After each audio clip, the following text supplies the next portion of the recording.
నమస్తే welcome to Liya news. మన ముందు senior political analyst Appasani Rajesh గారు ఉన్నారు. ఆయనతో మాట్లాడదాం. నమస్కారం సార్. నమస్కారం సార్, ఆంధ్రప్రదేశ్కి అమరావతి రాజధాని అని చెప్పి చట్టం జరిగింది. దీంతో ఆంధ్రప్రదేశ్ ప్రజలందరూ చాలా హ్యాపీగా పాజిటివ్ ఎనర్జీతో ఉన్నారు.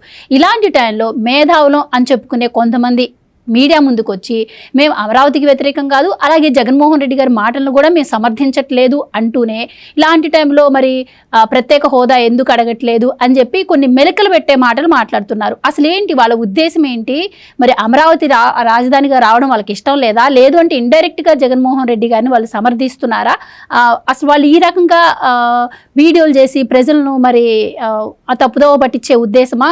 మీరేమంటారు? ఇప్పుడు వాస్తవంగా ప్రొఫెసర్ నాగేశ్వర్ గారు అడ్మినిస్ట్రేటివ్ స్టాఫ్ కాలేజ్లో ప్రొఫెసర్గా కొన్ని దశాబ్దాల పాటు మీడియా చర్చల్లో చాలా సుదీర్ఘంగా నేను ఆయన ఫాలో అవుతూ ఉండేవాడిని. నేను ఆశ్చర్యపోయేవాడిని. అంటే ఏ రంగం గురించి ప్రస్తావించినా ఆ రంగం గురించి ఆయనకున్న పరిజ్ఞానం, ఆ నిశితంగా వివరణాత్మకంగా ఆయన ఎక్స్ప్లెయిన్ చేసే తీరు ఒక రకంగా అరే ఏ రోజుకైనా మనం కూడా మీడియాలో ఇలా కూర్చొని ఇలా మాట్లాడగలుగుతామా అని చెప్పని ఒక రకంగా ఆయన నుంచి నేను స్ఫూర్తి పొందుతుండేవాడిని. Any topic. తర్వాత రోజుల్లో నాకు తెలిసింది ఏంటి అంటే ఈ మధ్యకాలంలో వారికి చూపు కొంచెం మందగించింది. వారి సతీమణి ఉదయాన్నే అన్ని వార్తాపత్రికలు ఆయనకు చదివి వినిపిస్తారు.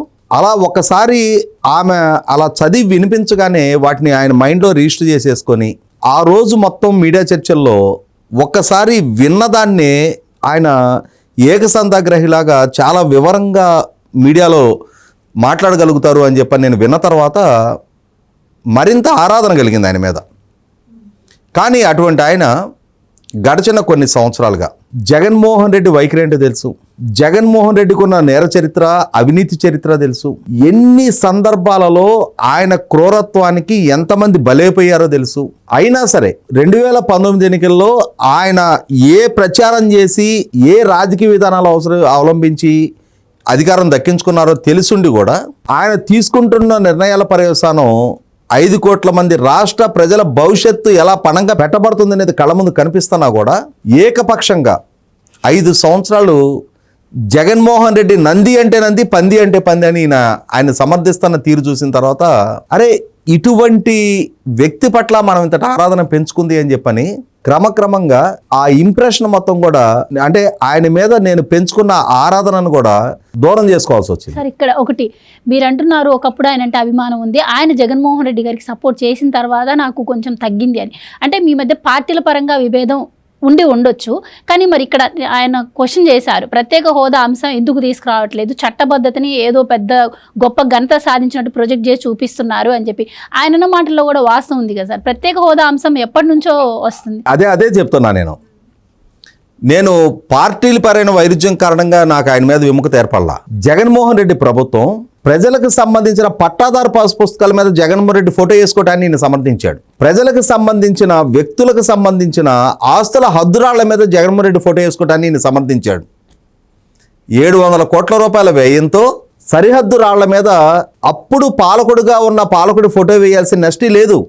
ఏ భూ యజమాని పాస్ పుస్తకం మీద ఏ పాలకుడి ఫోటో ఈ రోజు దాకా ఏ పాలకుడు ముద్రించలా, దాన్ని సమర్థించాడు ఈయన. అప్పటికే ల్యాండ్ టైటిలింగ్ యాక్ట్ భయంతో ప్రజలు వణికిపోతున్న సందర్భాల్లో ఆ పాలకుడు ఆఖరికి ప్రభుత్వ సర్వే రికార్డుల మీద కూడా జగన్మోహన్ రెడ్డి ఫోటో, చివరికి ప్రభుత్వ హాస్పిటల్లో ల్యాబ్ టెస్ట్ రిపోర్ట్ల మీద కూడా జగన్మోహన్ రెడ్డి ఫోటో. అంటే జగన్మోహన్ రెడ్డిని అంత బాహాటంగా సమర్థించాల్సిన నెస్టీ లేదు. నేను ఇందాక చెప్పింది అదే, జగన్మోహన్ రెడ్డి నంది అంటే ఈయన నంది అని, జగన్మోహన్ రెడ్డి పంది అంటే ఈయన పంది అని చెప్పని అంత బాహాటంగా మద్దతు ప్రకటించాల్సిన నెస్టీ లేదు. అలా ఏకపక్షంగా భుజం మీద వేసుకొని ఏంటండి ఇది ఇలా మాట్లాడుతున్నారు మీరు అనగానే, చూసారా మీ శ్రేణులు మీ మద్దతుదారులు నన్ను దూషిస్తున్నారు అని చెప్పని లోకేష్కి వాట్సాప్ మెసేజ్లు పెట్టి, నేను లోకేష్కి వాట్సాప్ మెసేజ్ పంపించా, ఆక్షేపణీయమైన భాషతో మిమ్మల్ని దూషిస్తే మీరు పోలీస్ కేసు ఫైల్ చేయండి, లోకేష్కి ఎందుకు ఫిర్యాదు చేస్తున్నారు? ఎవరైనా మిమ్మల్ని దూషిస్తే ఆ దూషించిన వాళ్ళ మీద చట్టపరంగా మీరు ప్రొసీడ్ కండి, లోకేష్కి ఎందుకు కంప్లైంట్ చేయాలి? మీ కంప్లైంట్ల మీద లోకేష్ ఎందుకు స్పందించాలి? అంటే మీరు ఎస్కుకి వస్తారని చెప్పని లోకేష్ మీకు ఏమైనా అష్యూర్ చేస్తున్నారా? ఇవాళ వైసీపీ పార్టీ తరఫున చాలా మంది సోషల్ మీడియాలో చాలా మందిని దూషిస్తూ ఉన్నారు. మరి అలా దూషించిన వాళ్ళందరికీ జగన్మోహన్ రెడ్డి జవాబుదారు అవుతున్నాడా? అయినా మిమ్మల్ని దూషించిన వాళ్ళు తెలుగుదేశం కార్యకర్తలు అని చెప్పని వాళ్ళ ఐడెంటిటీ మీకు అని రివీల్ అయిందా? ఎవరో వ్యక్తులు మిమ్మల్ని దూషించారు, దూషించిన వాళ్ళ మీద మీరు చట్టపరంగా ప్రొసీడ్ కండి.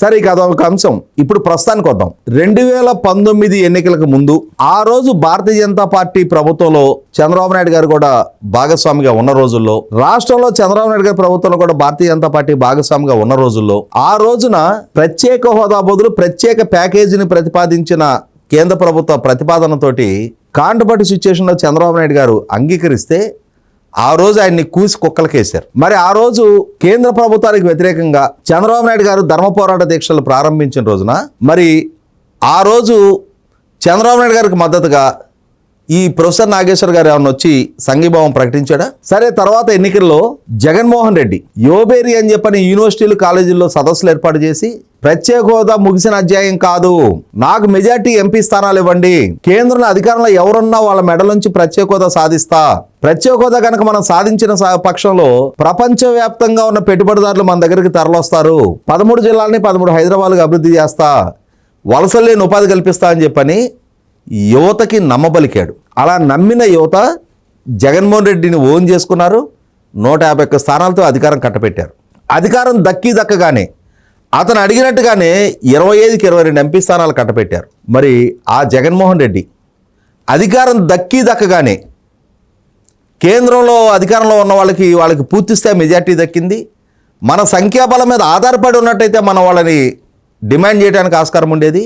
ఇప్పుడు ప్లీజ్ అని అడగటం తప్ప ఇంక వేరే ఏం చేయలేము అని చెప్పని తన నిస్సహాయతను వ్యక్తం చేసిన సందర్భంలో నీకు 22 మంది ఎంపీలు ఉన్నారు, పార్లమెంటుని స్తంభింపజేయి, కేంద్ర ప్రభుత్వాన్ని డిమాండ్ చేయి, సాధించని ఈ నాగేశ్వరు ఆయనకి ఎందుకు సలహా చెప్పలా? నువ్వు ఎన్నికలకు ముందు కేంద్రంలో అధికారంలో ఎవరున్నా వాళ్ళ మెడలు ఉంచుతానని చెప్పని ప్రజలను నమ్మబలికి ఓట్లు వేయించుకొని వాళ్ళ ఎంపీలు దక్కించుకొని ఇవాళ నువ్వు ఈ రకంగా అంటే దివాళా కోరు మాటలు ఎలా మాట్లాడతావు? ఈ రకంగా కేంద్ర ప్రభుత్వ పెద్దల దగ్గర సాగిలపడ్డ స్టేట్మెంట్లు ఎలా ఇస్తావు అని చెప్పని జగన్మోహన్ రెడ్డి ఎందుకు నిలదీలా? నీకు 22 మంది సంఖ్యాబలం ఉంది, నువ్వు కేంద్ర ప్రభుత్వాన్ని డిమాండ్ చేయి, ప్రత్యేక హోదా సాధించు. ఎన్నికలకు ముందు ప్రత్యేక హోదా సాధిస్తానని వాగ్దానం చేశావు. 2019 ఎన్నికలకు ముందు కానీ 2024 ఎన్నికలకు ముందు కానీ చంద్రబాబు నాయుడు గారు ప్రత్యేక హోదా అనేది ఒక ఎజెండాగానే ఎన్నికలకు వెళ్ళాలి. ఆయన ప్రత్యేక హోదా సాధిస్తానని మొన్నటి ఎన్నికల్లో నెగ్గిన సందర్భంలో చంద్రబాబు నాయుడు గారు కానీ ఎన్డీఏ కూటమి కానీ వాళ్ళ మేనిఫెస్టోలు పెట్టలా. కానీ జగన్మోహన్ రెడ్డి 2019 ఎన్నికల్లో ప్రత్యేక హోదాని ఎజెండాగా పెట్టుకున్నాడు, ప్రజలను నమ్మించి అధికారంలోకి వచ్చాడు.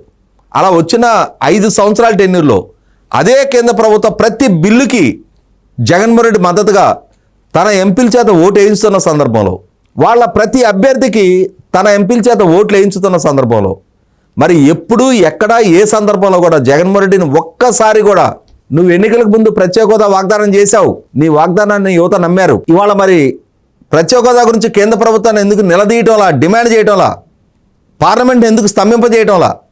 నీకు 11 మంది రాజ్యసభ సభ్యులు ఉన్నారు, 22 మంది లోక్సభ సభ్యులు ఉన్నారు, మీ 33 సంఖ్యాబలం కేంద్ర ప్రభుత్వ ప్రతి బిల్లుకి ఉపయోగపడతా ఉంది, నువ్వెందుకు ప్రశ్నించడంలా అని చెప్పని ఒక్క సందర్భంలో కూడా జగన్మోహన్ రెడ్డి గురించి వ్యతిరేకంగా మాట్లాడలేదే. ఇవాళ ఎన్డీఏ కూటమి ఎజెండాలోనే ప్రత్యేక హోదా లేనప్పుడు వాళ్ళు ఎందుకు ప్రత్యేక హోదా గురించి ప్రస్తావిస్తారు? వాళ్ళ ఎజెండా అమరావతి మాత్రమే ఏకైక రాజధాని అని చెప్పని 2024 ఎన్నికల్లో జగన్మోహన్ రెడ్డి 3 రాజధానుల పేరిట అతను ఎన్నికలకు వెళ్ళాడు. అమరావతి మాత్రమే ఏకైక రాజధాని అని చెప్పని అమరావతిలోనే నగర నిర్మాణం చేస్తాము అని చెప్పని శ్రీకాకుళం నుంచి అనంతపూర్ జిల్లా దాకా ప్రతి జిల్లాలో చంద్రబాబు నాయుడు గారు చెప్పారు.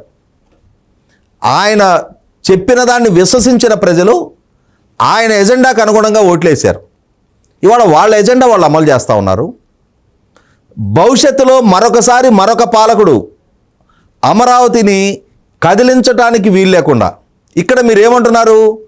2 సార్లు రాష్ట్ర విభజన చట్టానికి అమెండ్మెంట్ చేసినప్పుడు 3వ సారి చేయలేరా అంటున్నారు. ఇక్కడ ప్రొఫెసర్ నాగేశ్వర్ గారు రియలైజ్ అవ్వాల్సింది కూడా ఒకటి ఉంది. జగన్మోహన్ రెడ్డి 2019-24 మధ్య కాలంలో కూడా అమరావతిని కదిలించాలి అని చెప్పని ప్రయత్నం చేశాడు. కానీ న్యాయస్థానం అతని ప్రయత్నానికి ప్రతిబంధకాలు కల్పించింది. 2022 మార్చి మొదటి వారంలోనే జగన్మోహన్ రెడ్డి తీసుకుంటున్న నిర్ణయాలని న్యాయస్థానం స్తంభింపజేసింది. అమరావతి మాత్రమే ఏకైక రాజధాని ఒక విస్పష్ట తీర్పు ఇచ్చింది. న్యాయస్థానం ఇచ్చిన తీర్పుని స్టే ఇవ్వమని చెప్పి అతను సుప్రీంకోర్టుని అప్రోచ్ అయ్యాడు. సుప్రీంకోర్టు కూడా జగన్మోహన్ రెడ్డి ప్రేని పరిగణలోకి తీసుకోవాల. అదే సందర్భంలో అతను సిఆర్డీఏ చట్టాన్ని రద్దు చేశాడు. మళ్ళీ తిరిగి సిఆర్డీఏని అతనే పునరుద్ధరించాడు.